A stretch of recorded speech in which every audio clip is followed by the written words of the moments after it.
Hello everyone, welcome to the next lecture of chapter our environment. और इस chapter में हमने अभी तक क्या पढ़ा? अभी तक हमने मेनली फूड चेन के बारे में पढ़ लिया है और हमने ट्रॉफिक लेवल्स वगैरह देख लिए हैं कि एक फूड चेन में कितने डिफरेंट ट्रॉफिक लेवल्स अवेलेबल है। ठीक है, तो उसी चीज को कंटिन्यू करते हुए आज हम टॉपिक ले रहे हैं फूड वेब। ठीक है, अब फूड वेब क्या है? फूड इट इज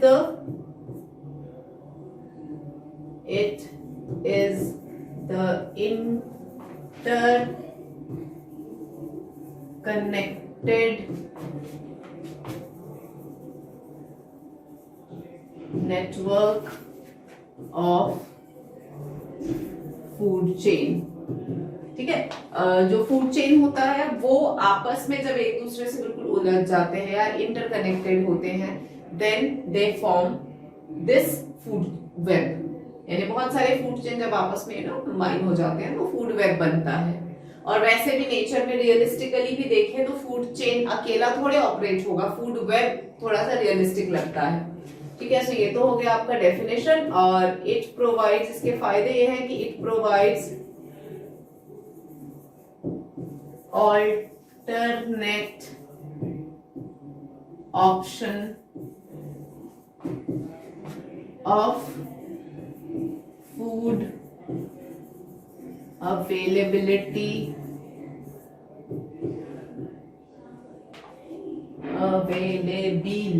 होगा ना, availability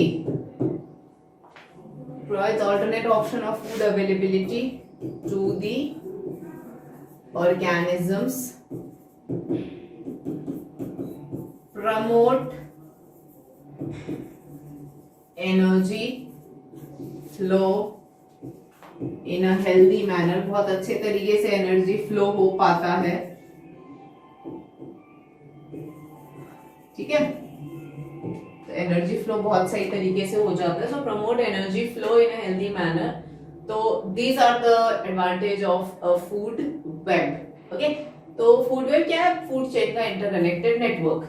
और इससे क्या है, एक ऑर्गेनिज्म को एक ही पे डिपेंड नहीं होना पड़ेगा। जैसे टाइगर है तो टाइगर सिर्फ डियर, जनरली हम फूड चेन में दिखाते हैं ना, ग्रास, डियर, लायन। तो अब ग्रास जो है क्या, अब इस वाले फूड चेन में देखो, grass is eaten by a deer and it is eaten by a lion और टाइगर। तो अब वही है ना, ये ग्रास क्या सिर्फ एक बार में एक डियर ही खाएगा? उस दौरान कोई दूसरा नहीं खा सकता है। और क्या इस डियर को सिर्फ लायन ही खाएगा कि टाइगर, चीता, दूसरे ऑर्गेनिजम्स नहीं खा सकते? तो ऑब्वियसली खा सकते हैं ना। तो फूड चेन जो है वो थोड़ा सा ऑपरेट होता है, बट नेचुरली देखा जाए तो it's food web that operates. ठीक है, तो this is what is a food web. यहाँ पे आप इधर देखो, देखो कितना कॉम्प्लेक्स है। Just check out the complexity over here, खुद ही समझ जाओगे आप। Fine, so see this. इसमें एक ये जो प्लांट्स है, these plants are eaten up not only by one organism but so many, like deer भी है, squirrel भी है, checker spot ऐसे करके जो बटरफ्लाईज होते हैं वो हो गए, पैसिफिक ट्री फ्रॉग हो गया, red rested नथैच।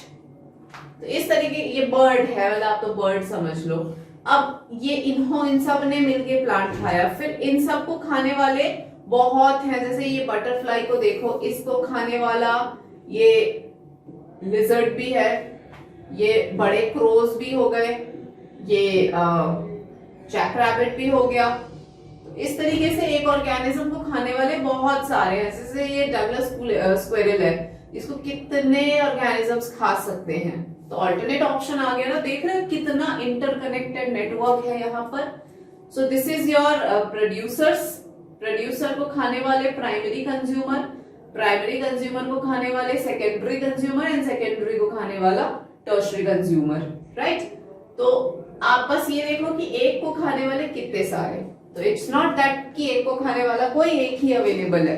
Eight a time there are so many different organisms who are available to eat the organism at the lower trophic level। जैसे इस वाली ट्रॉफिक लेवल पे इतने सारे ऑर्गेनिजम्स हैं, तो इनको खाने वाले भी फिर वापस से बहुत सारे हैं। ठीक है बच्चों, तो ये ट्रॉफिक लेवल भी आपका बन जाएगा अलग से। तो ये फूड वेब होता है। ठीक है, तो ये ध्यान रखना फूड वेब का। अच्छा, फूड वेब से हमें और क्या समझ में आता है? फूड वेब से ये है कि मैंने आपको एक लिखवाया था, अभी पॉइंट लिखवाया था मैंने, कि प्रमोट प्रॉपर एनर्जी फ्लो। जो एनर्जी होता है वो तरीके से फॉरवर्ड होता है आगे के ट्रॉफिक लेवल्स पे। तो वो मैं आपको अभी दिखाती हूं। जैसे कि इसमें देखो, this is the diagram that shows energy flow in an ecosystem. ठीक है, so energy flow in an ecosystem, you see sunlight, it is absorbed by the producers. Producer से ये हर्बीवोर्स में गया, हर्बीवोर से ये कार्निवोर्स में गया, और कार्निवोर से ये टॉप कार्निवोर तक गया। तो ये डिफरेंट ट्रॉफिक लेवल है। और एनर्जी फ्लो जो है वो हमेशा एक यूनिडायरेक्शनल होगा, कभी भी लौट के पीछे नहीं आएगा, ये ध्यान रखना है। So energy travels only in one direction. Okay, ये ध्यान रखना है आपको। फाइन बच्चों, so energy travels only in one direction. इसको थोड़ा और डिटेल में मैं आपको समझाती हूँ, रुको। इसको करें हम साइड। तो सनलाइट, अच्छा, अब सनलाइट से जो एनर्जी आती है, ये भी मैं बता दूं, ये अलग अलग ट्रॉफिक लेवल्स है। बेसिकली ये ट्रॉफिक लेवल्स है, सनलाइट ट्रॉफिक लेवल्स में नहीं आएंगे। ट्रॉफिक लेवल यहां से चालू हो रहा है। ठीक है, तो ये प्रोड्यूसर को खाया हर्बीवोर, हर्बीवोर यानी कि प्राइमरी कंज्यूमर। ये क्या हो गया? ये हो गया प्राइमरी कंज्यूमर। फिर ये जो पहला कार्निवोर है ये सेकेंडरी कंज्यूमर, और ये क्या है? Tertiary consumer. ठीक है, तो ये चार वो वाले अपने आ गए। ट्रॉफिक लेवल वाला एक बन गया, है ना। अब प्रोड्यूसर, सनलाइट का प्रोड्यूसर कितना? अभी तो हमने ये समझा कि प्रोड्यूसर सनलाइट से एनर्जी लेके अपना काम करते हैं, है ना। इसको एक बार हटा देते हैं, ये मैंने समझा दिया। तो अब आपको ये समझना है कि प्रोड्यूसर्स जो हैं वो एनर्जी ऑब्वियसली सनलाइट की एनर्जी को कन्वर्ट करके वो आगे फॉरवर्ड कर रहे हैं। तो सनलाइट की कितनी एनर्जी ली? तो सन की ये लोग प्रोड्यूसर्स जो लेते हैं वो सनलाइट की ओनली 1% यूज करते हैं। 1% of energy is taken by the producers, और इसके आगे जो है वो 10% फॉरवर्ड होता है। एक बार प्लांट ने जब 1% ले लिया तो it is forwarded further using a 10% law. ठीक है, सो 10% लॉ क्या बोलता है? 10% लॉ बोलता है कि when the energy is transferred on to the next trophic level, only 10% of the energy is transferred, rest 90% is lost as heat to the environment. So, rest 90% environment में as heat loss हो जाता है। ठीक है, और this is 10% law.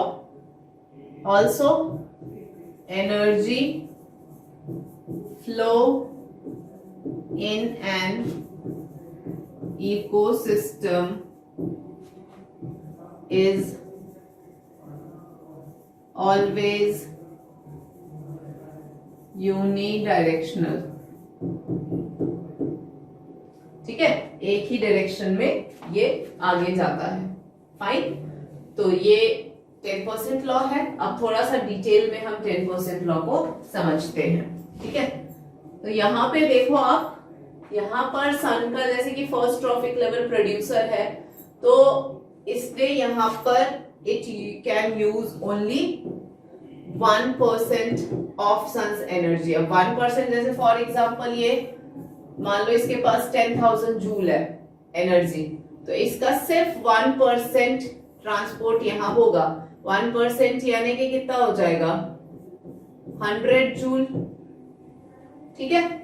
Only 100 joule will be transported. अब ये 100 joule में से यहां ऑनवर्ड्स ये जाएगा 10% लॉ के अकॉर्डिंग। यहां भी 10%, यहां भी 10% और यहां भी 10%। तो एक फूड चेन है जहां पे 10% ट्रांसपोर्ट हो रहा है, ठीक है। तो 10% जैसे इसके पास 100 जूल है, अब 100 का 10% निकालो, 100 का 10% हो जाएगा 10। तो इसके पास में 10% लॉस है, यहाँ इसके पास में 10 जूल ऑफ एनर्जी है। 10 के बाद इसके पास हो जाएगा 1 जूल 10% लॉ के अकॉर्डिंग।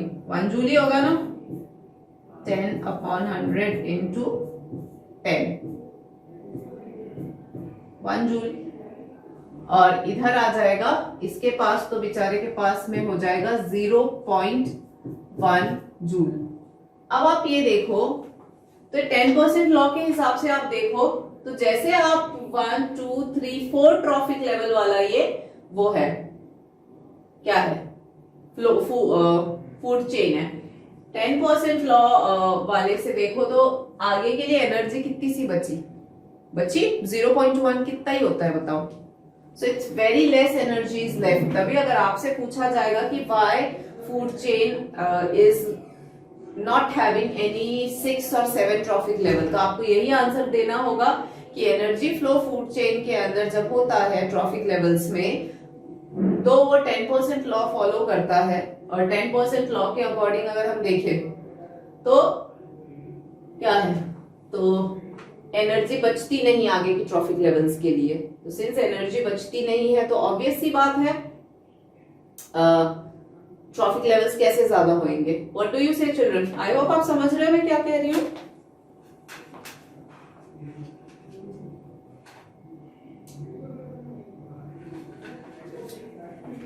ठीक है, तो ये आपको ध्यान रखना है।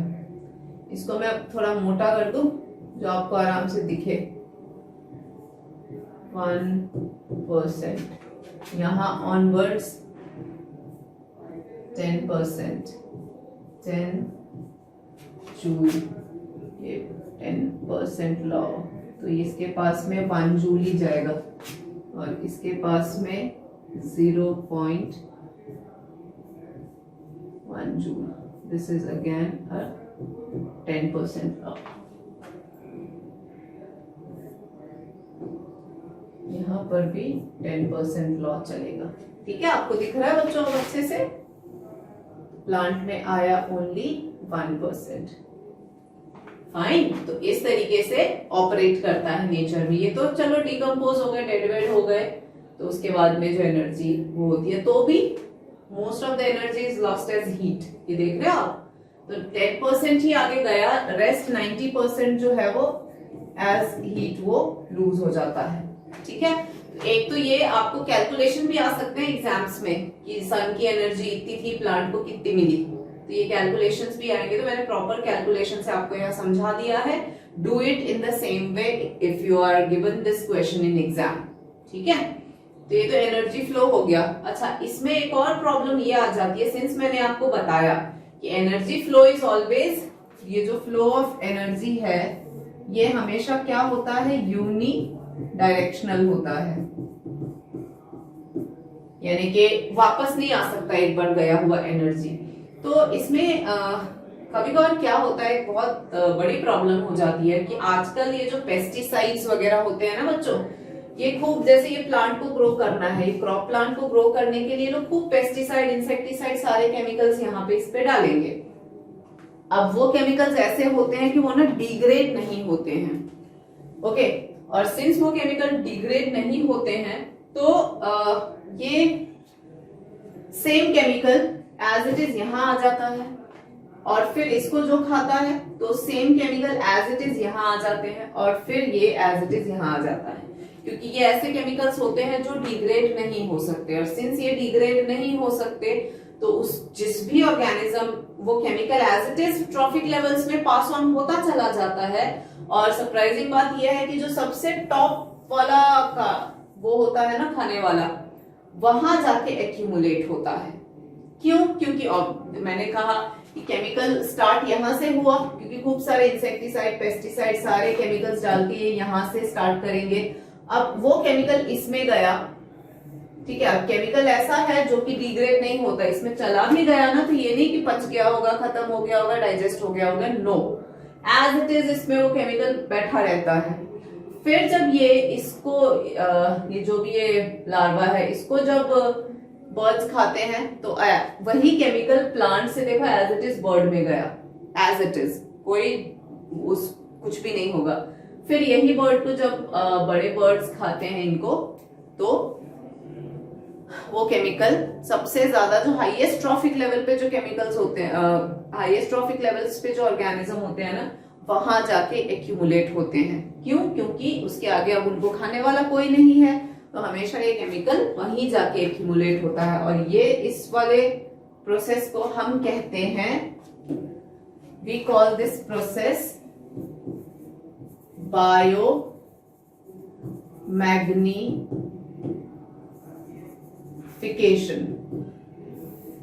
ठीक है, बायोमैग्निफिकेशन। बायोमैग्निफिकेशन क्या है? The process by which chemicals get accumulated at the highest trophic level, starting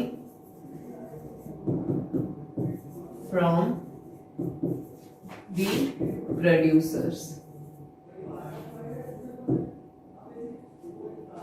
ठीक है, तो वो केमिकल जो प्रोड्यूसर से स्टार्ट हुआ था वो हमेशा हाईएस्ट ट्रॉफिक लेवल पे जाके एक्यूमुलेट हो जाता है, और इस प्रोसेस को बायोमैग्निफिकेशन कहा जाता है। इसीलिए जितनी भी चीजें हैं, पेस्टिसाइड्स वगैरह होते हैं, उनको जितना हो सके हम वॉश करके खाएं, क्लीन करके खाएं, तो भी बेटा रह तो जाते ही हैं, कुछ नहीं कर सकते आजकल इन केमिकल्स का। तो ये एक प्रोसेस है जो ट्रॉफिक लेवल्स के थ्रू एक लेवल से दूसरे, दूसरे से तीसरे ट्रैवलिंग हो रही है। ओके, सो एक इंपॉर्टेंट पॉइंट है, तो आप नोट कर लेना। अच्छा, ट्रॉफिक लेवल को एक और चीज आता है, ट्रॉफिक लेवल्स को हम बेटा पिरामिड्स भी बना सकते हैं। इन द फॉर्म हम एक एनवायरमेंट की ट्रॉफिक लेवल को एज पिरामिड रिप्रेजेंट कर सकते हैं। ठीक है, तो पिरामिड्स क्या होते हैं? वो ट्रॉफिक लेवल्स ही होते हैं, बस ये है कि उसमें हम इकोसिस्टम की फंक्शनिंग को रिप्रेजेंट करते हैं कि एक इकोसिस्टम में किस तरीके से ट्रॉफिक लेवल, अलग अलग ट्रॉफिक लेवल्स पे कितने ऑर्गेनिज्म जो है वो प्रेजेंट होते हैं। ठीक है, सो इट्स बेसिकली पिरामिड्स, पूरा नाम है इसका ecological pyramids. It is the representation showing the number of individuals, showing the number of individuals in a trophic level, biomass and energy. ये वो रिप्रेजेंटेशन है जिससे हम किसी भी ट्रॉफिक लेवल पे कितने इंडिविजुअल्स प्रेजेंट हैं उस हिसाब से हम या तो दिखा सकते हैं, या फिर किस ट्रॉफिक लेवल में कितना बायोमास प्रोडक्शन किया उसको रिप्रेजेंट कर सकते हैं, या फिर एनर्जी कैसे गई।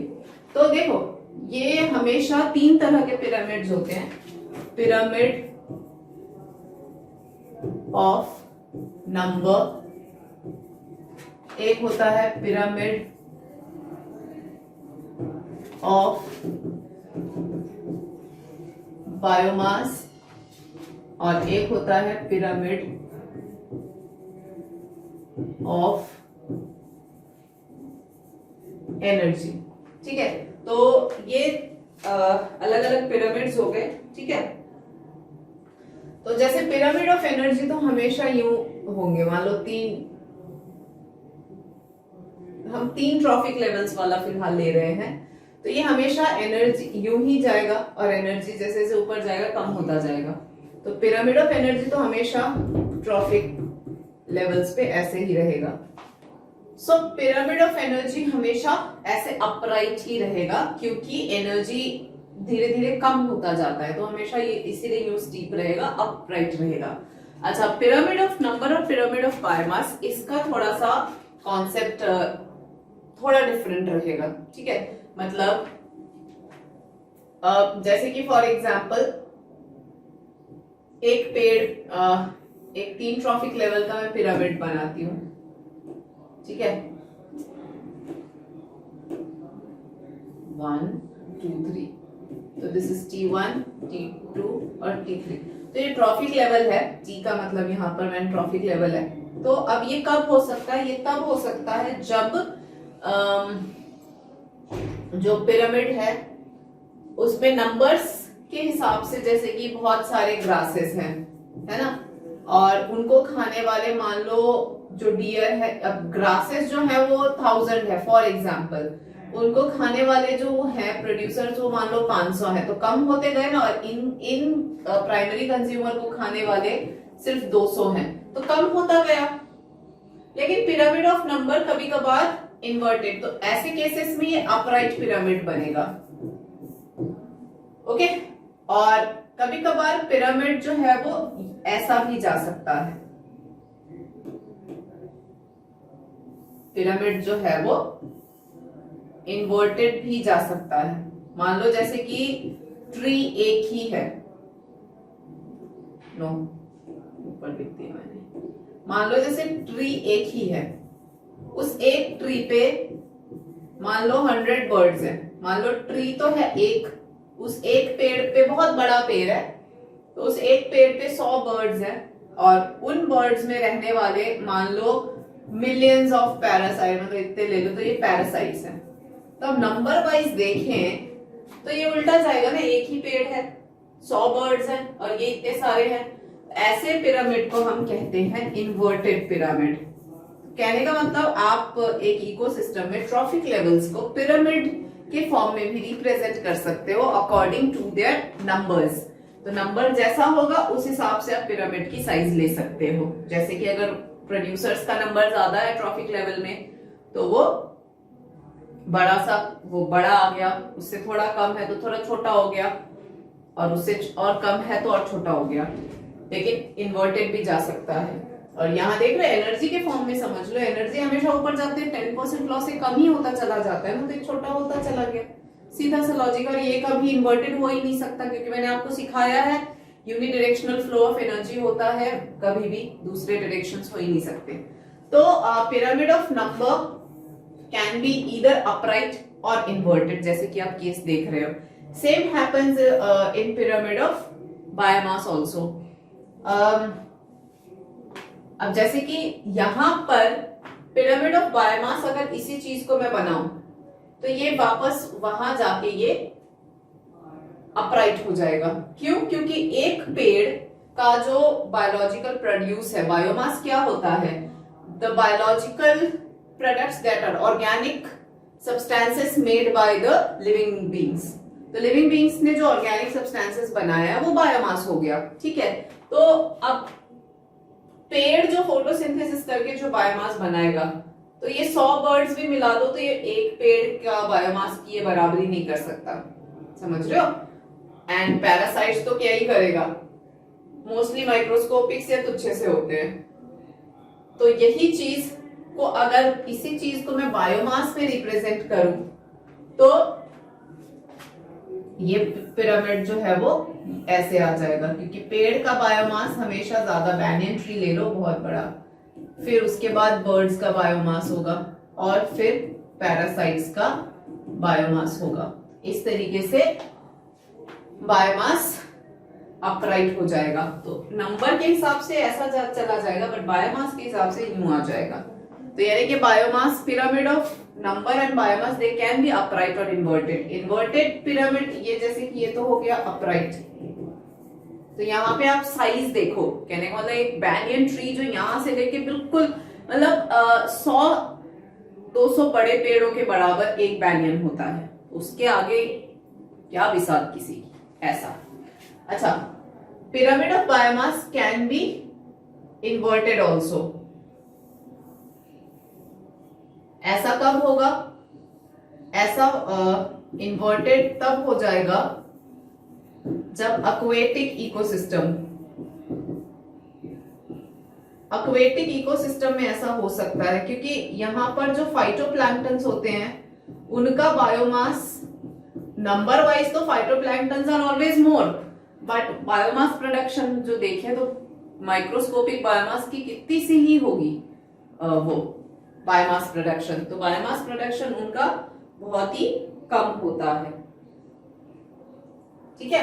उसके बाद तो दे आर द प्रोड्यूसर्स ना, तो उनका बायोमास कम होता है। फिर इनको खाने वाले जूप्लैंक्टन्स ऑब्वियसली ज्यादा होते हैं, तो उनका बायोमास ज्यादा, और ऐसे जो भी, तो इनका ज्यादा। ये सब बायोमास के हिसाब से ये सब फाइटोप्लैंक्टन से तो एटलीस्ट बल्कि होते हैं ना, क्योंकि ये माइक्रोस्कोपिक प्लैंक्टन्स होते हैं, तो इनका बायोमास इतना नहीं होता जितना कि दूसरे ट्रॉफिक लेवल्स के ऑर्गेनिजम्स के होते हैं। तो कहने का मेरा मतलब यह है कि आप किसी भी ट्रॉफिक लेवल में बेस्ड ऑन देयर नंबर या बायोमास उनको इन पिरामिड्स के थ्रू रिप्रेजेंट कर सकते हो, ठीक है।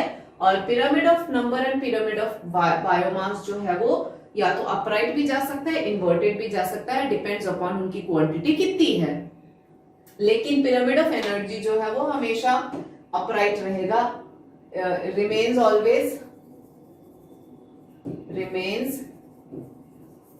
always upright, कभी भी इन्वर्टेड नहीं होता है, ठीक है। तो this is pyramid of biomass, number and energy, जो आपको इकोसिस्टम में पढ़ना होता है। फाइन।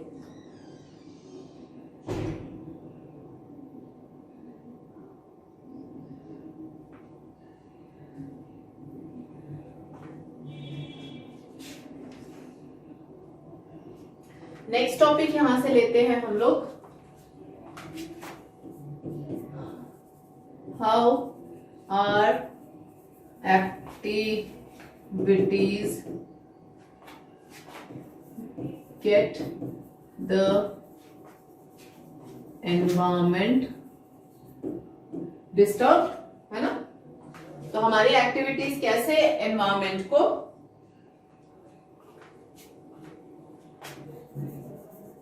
डिस्टर्ब करती है, ठीक है। इसमें हम इस वाले टॉपिक में हम सबसे पहले लेंगे ओजोन लेयर डिप्लीशन, ठीक है। ओजोन लेयर क्या है? ओजोन लेयर ये वो ओजोन का लेयर है जो स्ट्रेटोस्फेयर में 26 किलोमीटर के अप्रॉक्स जो है वो पाया जाता है। मतलब ozone layer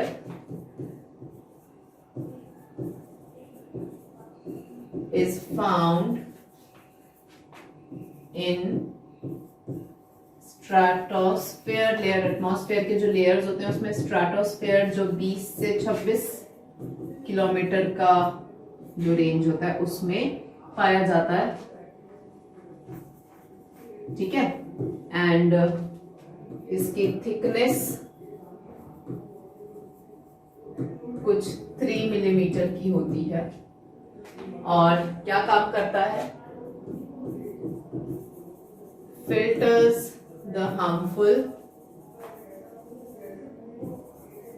ultra violet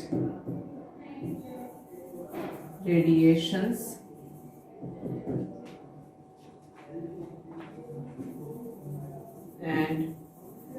acts as a shield, एक शील्ड के तौर पे काम करता है एटमॉस्फेयर में, हार्मफुल अल्ट्रावायलेट रेडिएशंस को ऊपर ही रोक के रखता है। ये ओजोन लेयर का काम है।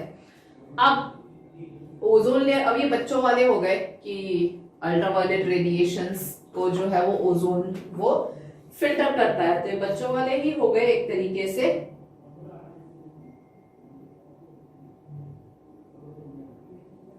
तो वैसे तो बच्चों ओजोन जो है वो एक डेडली पॉइजन होता है, मतलब ozone is not good, but ऊपर रह के अच्छा काम कर रहा है हमारे लिए। और ये मतलब बच्चों वाला मैं इसलिए कह रही हूँ कि ठीक है, it acts as a layer which filters the ultraviolet radiations. तो अल्ट्रावायलेट रेडिएशंस को आखिर ये कैसे फिल्टर करता है, कराता क्या है? तो होता क्या है कि ओजोन जो है ना वो ऑक्सीजन को UV light, the strong UV light breaks the oxygen into O+O, और फिर ये ऑक्सीजन ये they combine to form O3। ये प्रोसेस चल रहा होता है वहां पर। मतलब पहले वो जो ऑक्सीजन होता है, ऑक्सीजन को ये क्या करता है कि ये ब्रेक डाउन कर देता है इनटू O+O, और फिर ये वापस ये सिंगल ऑक्सीजन दूसरे ऑक्सीजन के साथ में कंबाइन करके O3 is the ozone. Formula of ozone is O3। तो ये O3 बनाता है। तो UV light is kept busy doing that. Association dissociation reaction हो रहा है। यहाँ पे क्या चल रहा है, यहाँ पर डिसोसिएशन चल रहा है ना, यहाँ पर डिसोसिएशन हो रहा है और यहाँ पर एसोसिएशन हो रहा है। तो यही चलता रहता है और यूवी लाइट जो है वो यही बिजी रहता है, इसका कोई दूसरा काम है ही नहीं। ठीक है, तो ये जो फ्री ऑक्सीजन है ये मेन ऑक्सीजन के साथ कंबाइन करके और O3 बना दे। ये चल रहा है, यूवी लाइट डज दिस, अच्छे से अपना काम कर रहा है। लेकिन प्रॉब्लम क्या आती है? प्रॉब्लम आती है CFCs यानी के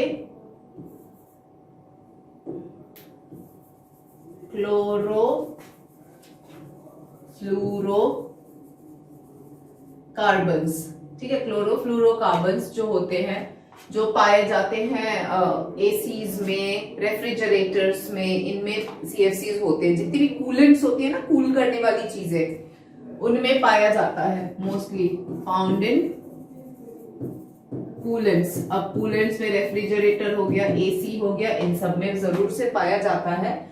तो ये हो गया, इवन मीथेन, ये सब कुछ है जो ओजोन को डिस्टर्ब करते हैं। सबसे मेन तो ये है, क्योंकि ये क्या करते हैं, CFCs में देखो क्लोरीन होता है, क्लोरोफ्लोरोकार्बन है ये। तो क्लोरोफ्लोरोकार्बन का जो क्लोरीन होता है ना, ये जो फ्री ऑक्सीजन था, अभी मैंने आपको सिखाया था ना कि एसोसिएशन डिसोसिएशन रिएक्शन आराम से विचारों का चल रहा होता है। लेकिन ये जो ऑक्सीजन फ्री ऑक्सीजन होता है, उसके साथ में वो क्लोरीन कंबाइन करके क्लोरीन का ऑक्साइड बनाने लग जाता है। तो फिर वो ओजोन बना ही नहीं पाता, ओजोन नहीं बन पाता है, तो वहां पे इसीलिए वो होल बना देता है। क्योंकि ये सारा फ्री ऑक्सीजन कौन ले जा रहा है? सारा फ्री ऑक्सीजन जो है वो क्लोरीन फिर क्या करता है, अपने साथ उसको कंबाइन करने लग जाता है। ठीक है, so this is how, that's why chlorofluorocarbons जो है वो सबसे प्रॉब्लमैटिक चीज, मतलब ओजोन के लिए बहुत खतरा है।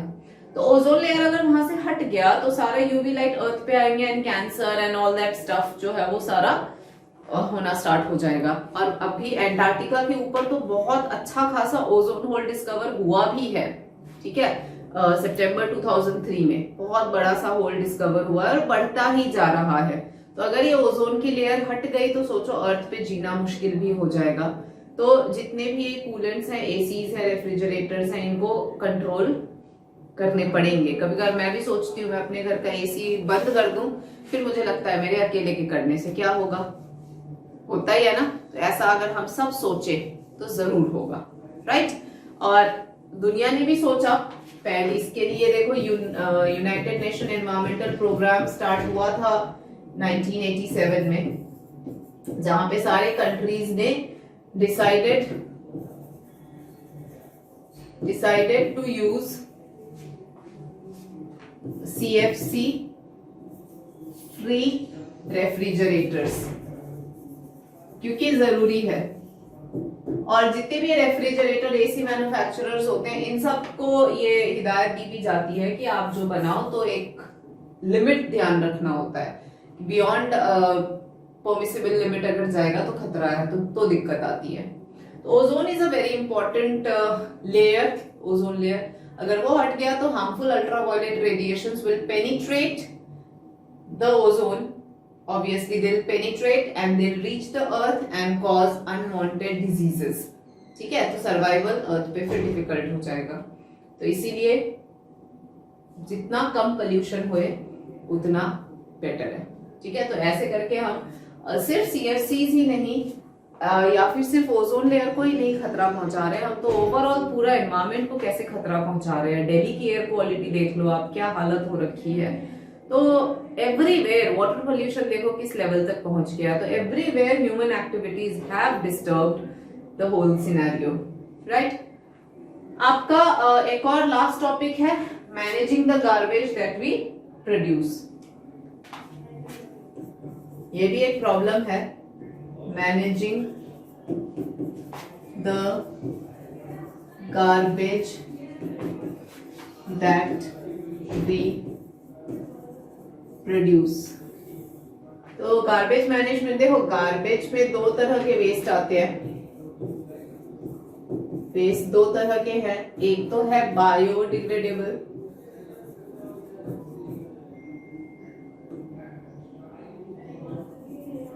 और एक है नॉन बायोडिग्रेडेबल। ठीक है, so biodegradable and non biodegradable ये वेस्ट होते हैं हमारे। और biodegradable they can be decomposed by microbes। जितने भी लिविंग वेस्ट होते हैं they all are mostly biodegradable, क्योंकि माइक्रोब डिकम्पोज कर देते हैं तो एनवायरमेंट से क्लीन आसानी से हो जाता है। और ये just opposite, can not, can't be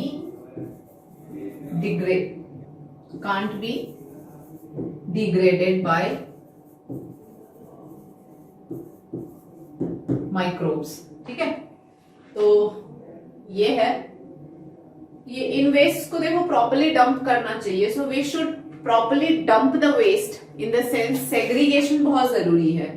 segregation of waste बहुत ही ज्यादा जरूरी है। एक ही जगह सबको डंप ना करे, साथ में आता है ना बहुत सारे सिटीज में देखो कर रखा है दो डस्टबिन्स का, एक में ड्राई वेस्ट और एक में वेट वेस्ट डालो, है ना। तो इस तरीके से सेग्रीगेशन करते हैं तो इसको डिस्पोज ऑफ करने में भी बहुत आसानी होती है। ठीक है, तो ये मेन चीजें हैं। और डंपिंग भी तरीके से करे, जैसे सैनिटरी लैंडफिल्स आते हैं, डंपिंग यार्ड्स आते हैं। ठीक है, बहुत सारे ऐसे ऑप्शंस हैं जहां पे हम इनको प्रॉपर डिस्पोज कर सकते हैं। और बायोडिग्रेडेबल वेस्ट को तो बहुत अच्छा है कि इनके कंपोस्ट हम बना ले, कंपोस्टिंग से भी बहुत फायदा रहता है। तो इस तरीके से हम प्रॉपर डिस्पोजल सिस्टम अगर करें गार्बेज का तो we can have a better society.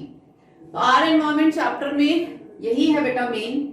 Waste management कोई बहुत बड़ा रॉकेट साइंस नहीं है, यहाँ आपका खुद का भी दिमाग चल जाता है। यहाँ पे ये ऐसा टॉपिक है जहां आप खुद भी अपने दिमाग से चीजों को लिख सकते हो, क्योंकि ये something which is civic sense, तो ये आता है अपने को, है ना। ओजोन का थोड़ा पढ़ लेना, एसोसिएशन डिसोसिएशन रिएक्शन थोड़ा देख लेना, सीएफसी का फुल फॉर्म, सीएफसी का क्या रोल है ना, ये सारा ओजोन का थोड़ा देख लेना। एंड उसके पहले जो है एनवायरमेंट चैप्टर का मेन क्रंच तो वो उधर ही है, food chain, food web, trophic level, energy flow and all that, वो तो मेन चंक है ही। वहां तो आपको पूरा फोकस उन्हीं पे देना है। एंड ये एडिशनल चीजें हैं, बस ये है कि ये वाला पार्ट थोड़ा सा आप आसानी से मैनेज कर सकते हो। यहाँ पे वो कहते हैं ना रिड्यूस, रिसाइकल, रीयूज वगैरह, ये सारे फीचर्स अगर आप अपनाते हो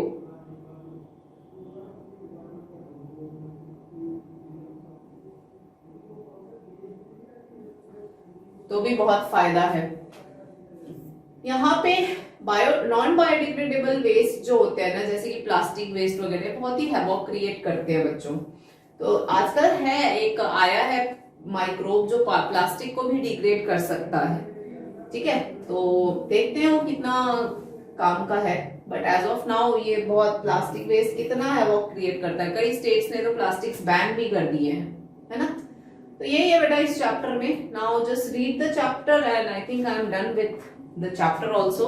तो you just read the chapter properly. मैं इस चैप्टर से रिलेटेड एनटीएससी के क्वेश्चंस लेके आपसे मिलती हूँ और देखते हैं कि इस चैप्टर में बेसिकली कहाँ से किस तरह से क्वेश्चंस पूछे जाते हैं। तो वो लेके मैं आपसे नेक्स्ट लेक्चर में मिलती हूँ। तब तक के लिए you take care and good bye.